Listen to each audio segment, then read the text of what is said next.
So, Fast and Furious presents Hobbs and Shaw is now in theaters, and this is a spin-off of the Fast and Furious franchise starring, you guessed it, Hobbs and Shaw, played by Dwayne "The Rock" Johnson and Jason Statham. And they are essentially two people that, for those of you that haven't seen the other 8 movies, they don't get along with each other, but together they must somehow work together to defeat a villain played by Idris Elba by the name of Brixton, with the help of Jason Statham's sister, Vanessa Kirby, she plays Hattie, I should say. This was a film that I was honestly kind of looking forward to, and I'm saying that as someone that isn't a fan of the Fast and Furious franchise. I was excited because it didn't have Vin Diesel, and it looked like it was going to be a departure from a lot of the tropes of the Fast and Furious franchise, which I think is a breath of fresh air, especially in 2019. And what I got was a big, dumb action movie, and it's enjoyable. I'm not going to lie when I say that. It is an enjoyable movie, and I think that is partly due to David Leitch's directing. He was co-director of the John Wick movie, the first one, that is, and then he also directed Deadpool 2, and he does have an eye with action. I think that some of the action scenes in this film are well handled, especially given the restraint of the PG-13 rating. And the cast is also really good. I mean, if you want comedy, this movie has a lot of laughs because this is a self-aware movie, I think, for the most part.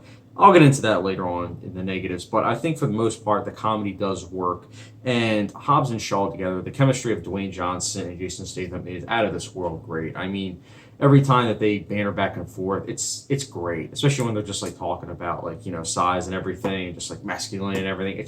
It's hilarious. And I also think that it was very refreshing to see a female character in the Fast and Furious movie that isn't just used as like a trophy. I mean, Vanessa Kirby's character, Hattie, she's only a damsel in distress, I would say, in 1 or 2 situations. For the most part, though, she's a very powerful woman, at least given the restraint of this franchise. And I think that's very nice to see that they are trying, at least in this franchise, with the limited aspect of the female perspective that's given. I think it's nice that they're actually seeing progression, given the situation and everything.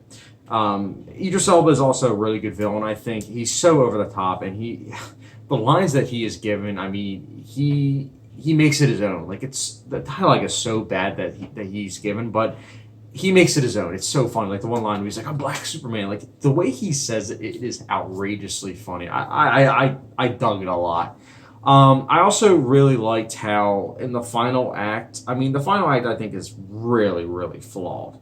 But at the same time, I liked what they did with it. I mean, there's literally a scene, this is no spoiler, but there's literally a scene where cars are literally lashed onto each other, onto a helicopter. And it is one of the dumbest scenes I think I've ever seen in a movie, but it was hilarious. And I dug it. And I think that's just it. This movie is much the same line of the other Fast and Furious movies, where it's a dumb movie. It really is. But if you know that going into it and know to shut your brain off, I think you'll enjoy it. It does have some of the tropes of the other Fast and Furious movies, and I'll get into that now. I think my biggest problem is that literally one of the first scenes, it's literally a shot of a female butt, and I'm fine with that because I'm a heterosexual male. But at the same time, in my mind, I'm like, okay, I thought this was something that in 2019 they wouldn't have in a Fast and Furious movie. Like, I get it. It's the Fast and Furious franchise. That's something that they've been doing a lot, with their whole thing about toxic masculinity and just how women are trophies. It's not right. I don't like it. But I thought that was behind us. But they still had it in this movie. And also they still have that whole thing about family. It doesn't feel as forced as in the Fast and Furious movies. But there's also a lot of flaws, I'd say, in the final act. For instance, there's one scene in the final act where it's like, I think it's right before light, it's like really dark, and then all of a sudden a couple minutes later it's like really bright out, and it's like, wait a minute, what just happened? And that's not the only thing. I think that the plot it's so dumb and it's so disjointed. I mean, there's a lot of comedic moments in this movie, but then there are also a lot of moments that are supposed to be really serious, but because for most of the movie you can't take seriously given how implausible everything is, the drama doesn't really leave much weight to it. And also the character development is pretty terrible. But the thing is, they do take moments of time to actually develop the characters. But it falls flat because it just doesn't work. And when I say that, I mean because you are so caught up with how everything is so implausible and enjoyable, albeit enjoyable, that you can't help that get taken out of the moments of drama. For me personally, I think. Again, it's a big, dumb movie. So if you're going into this movie expecting big, dumb action, I think you'll enjoy it. However, I did mention earlier in the review that some of the action, most of the action is good. There are some scenes, though, that are very hard to find out what's going on, and it's also sometimes not really that intense or interesting. But nonetheless, I still give this movie a pass because I personally enjoyed the dynamics of the characters of Dwayne Johnson and Jason Statham's characters. They were enjoyable. Again, this movie isn't really working on plot and characters. It's focused solely on the action, and if you are going into it for that and the chemistry between the two actors, I think you'll dig this movie. But if you're looking for pretty much anything, I don't think you'll like this movie. But again, it's a well-filmed movie for the most part, and at the end of the day, you know what? I'll give it a passive rating, and it's probably the first Fast and Furious movie since Fast 5 that I'm doing that. And that's actually probably the only one I've given a passing rating. But you know what? Fast and Furious presents Screw It. Hobbs and Shaw. I'll give it a 3 out of 5 star rating, which for those who like hot sauce rating, gets to go with Frank's Red Hot Wings sauce rating.